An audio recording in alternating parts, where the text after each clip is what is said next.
Thank you very much, and I take over from where Eddie was just speaking now.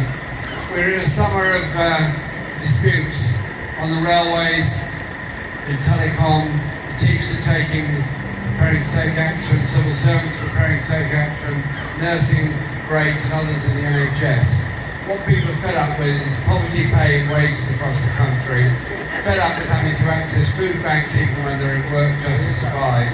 And for many young people, the only job opportunity is to try and get a delivery rider's job in the gig economy and hang around all day waiting for a delivery to be given to them to deliver to somebody else.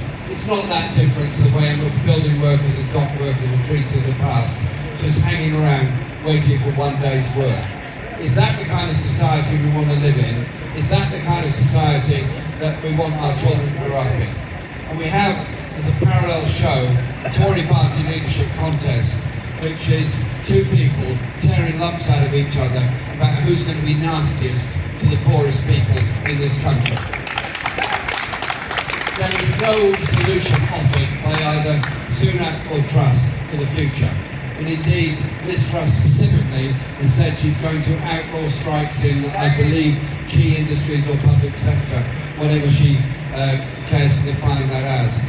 My answer to them is, look at the history of the 1970s. Ted Heath became Prime Minister in June 1970, introduced the Industrial Relations Act, introduced the National Industrial Relations Court. That court sequestered union funds. That court imprisoned 5 dockers in Pentonville prison.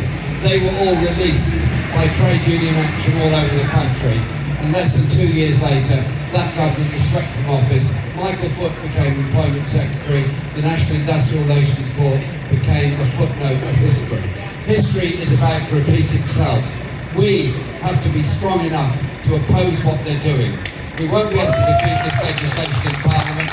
It's only going to happen by action on the streets all over the country. And so there's something that's also slightly different about this dispute. I think Eddie pointed this out very well, is that all the unions are working very well together, and you ask people around the country what they think about railway workers, they say, I support them. It's not a sense of isolation. They're saying, the RMT speaks for me, the CWU speaks for me, the NEU speaks for me. They say the unions speak for them. And surely the message to our party is, get on the side of those that are taking action to try and improve working class living standards and create the kind of society that Eddie was describing, in which the insecurity of unemployment, poverty and bad housing is left behind. Ours is a social movement. Ours is a movement for social justice. Today we're with the CWU. And just look behind where Dave is standing at the moment. It's not your fault, Dave, it's okay. Philip Jansen earns 86 more times than the average BT worker. And BT, who are really good at communications, say they're not food banks, they're food pantries. I love that idea. It's a food pantry, it's not a food bank. People use it because they're desperate. Our job is to unite everybody in this campaign for real social justice. It's called socialism, where you leave nobody behind.